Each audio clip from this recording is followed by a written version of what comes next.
What is going on, Terra Tribe? This is Nate with Terra Exotics, and you're all gonna have to bear with me for this first video of 2023. Absolutely no clue where the tripod is. Well, I say I know where the tripod is, but I don't know where that little connector piece is that fits in up underneath the camera. Such is life. But we've been working here trying to get gardens going and everything. It's a beautiful sunny day. It's gonna be almost 60 today, so but then it's back down to typical, I guess, spring weather. Freezing temperatures and rain. Lots of rain. But I'm going to show you what we got going on today. Here we go! Alright, well, it's the afternoon now. Traffic's even busier, so I don't know if y'all will be able to hear this. Went and picked up the soil. I've used this stuff in the past. I really like it. Stay Green flower and vegetable garden soil. This is the 2 cubic feet. It does have a little bit of fertilizer in with it,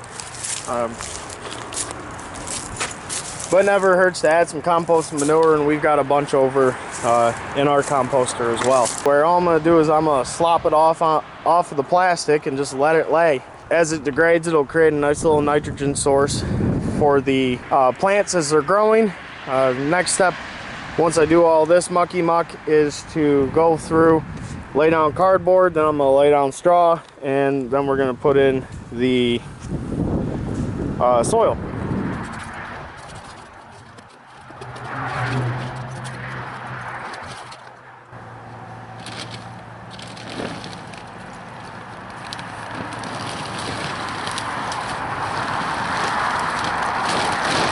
Yummy!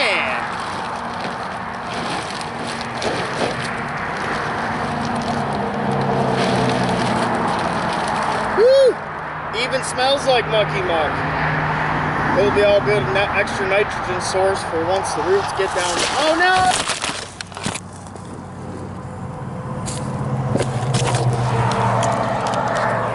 Whew. Apparently my homemade tripod did not work. I'm standing right in the sun. Beard's looking all frilly there. My homemade tripod didn't work. Apparently y'all must have fallen. Got all the muck out. Drag this plastic out.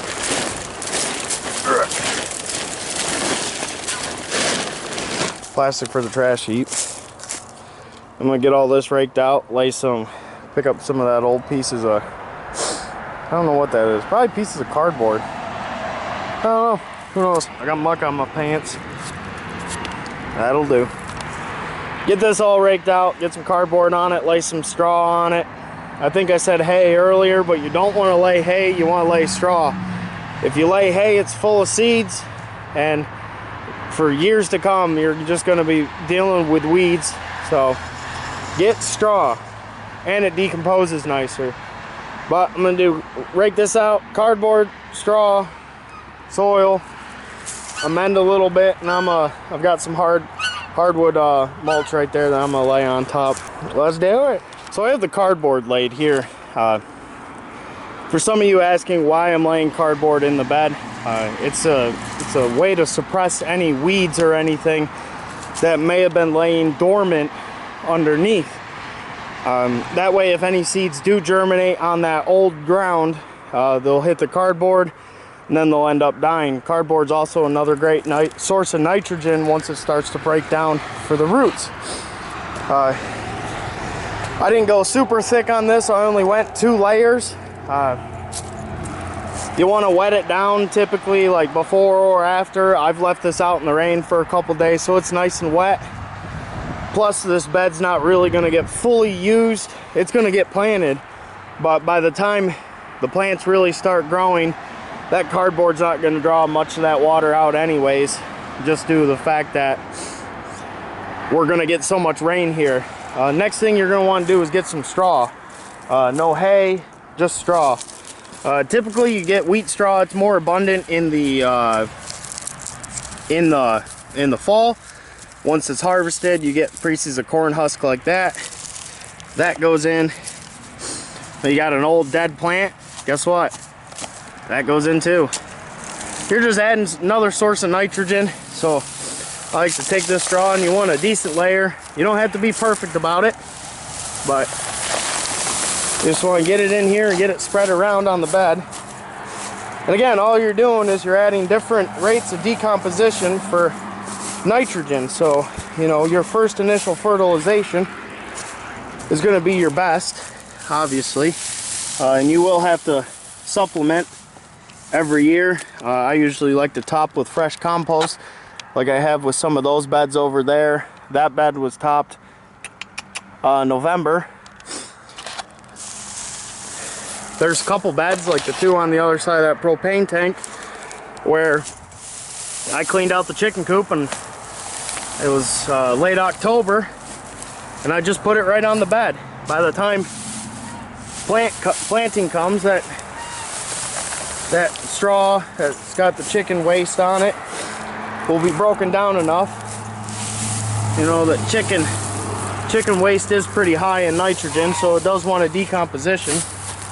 But the nice thing about amending a full waste into the soil is that a lot of those microbes and stuff help to break it down. Plus, the decomposition of that manure over the winter actually helps to keep that bed warm, so you won't be getting a frozen bed like a lot of other places. Goose, you got me wild right now. Why'd you come over here? I swear. Goose dinner one of these days. But you just get this straw. Again, doesn't have to be a science.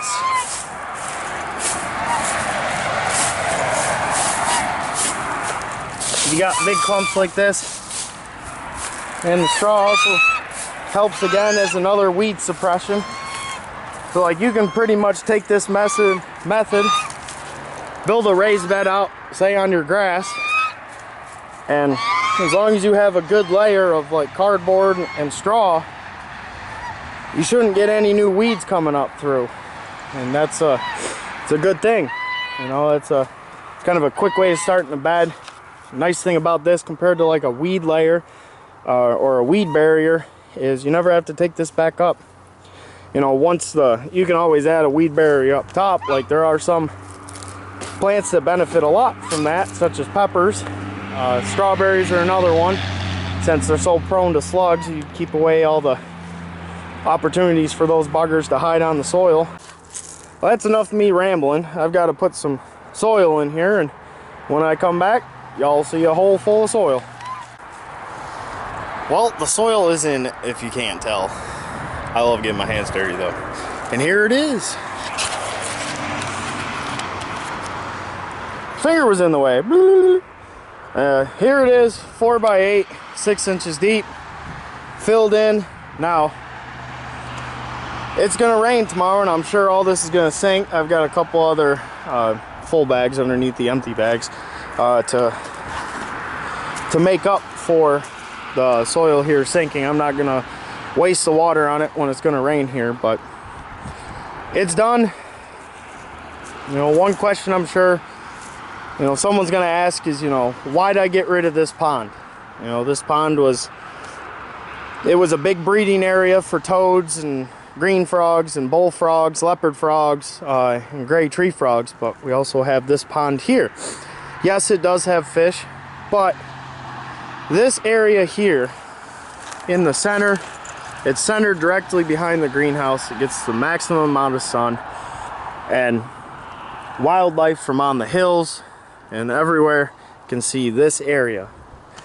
With these two ponds, we've brought a pretty decent sized population of frogs to this area.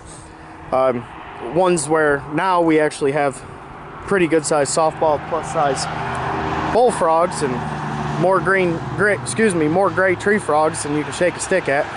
But what we wanted to create is an area for the frogs and the toads and the butterflies and the birds, all in one area as a small oasis. So this is going to be a new butterfly, bird, and bee garden, but it's also going to be a elderberry. It's going to have echinacea and black-eyed Susan, so not only are they going to be beneficial for the pollinators, both in caterpillar and adult stage, but those plants are also going to be beneficial for us. So if we get sick, we'll have to come out, harvest some root, or we can get some leaves and flower for tea during the summer and dehydrate those. But these two sections right here are going to be the new kind of oasis for the hill here on Terra Fate. Everything else will be garden around it except for that big old hibiscus there. There's going to be a bunch of bee balm and some other stuff in that garden. That bee balm will stay there. That comfrey needs to get dug up. These strawberries, bee balm, and Japanese ginger, all this has to go because this is going to be the new corn bed. I have some smaller varieties of corn I'm going to try out this year, and I'm really interested. But I mean, it is chock full of strawberries, and it is absolutely chock full of bee balm. You can see all those sticks are just cut off from last year. So I've got to get in here and clean all that out the best that I can.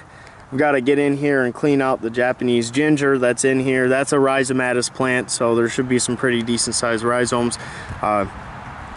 Only the flowers are edible on the Japanese ginger, but unfortunately we haven't been able to get to them because the bee balm has just taken over so much that we more or less just overlook the flowers when we come out. So that's going to have its own little section here in the garden.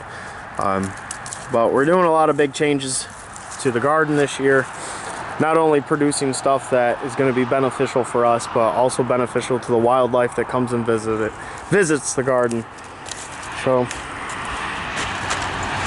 hope you all enjoyed it. I guess this isn't really like an informative video, or I guess it's informative how to put together a raised bed. Hope you enjoyed the journey with me today. It was a beautiful day, 62 degrees total today, so getting my vitamin D and my pasty self. But that's it. Gotta go, gotta grow.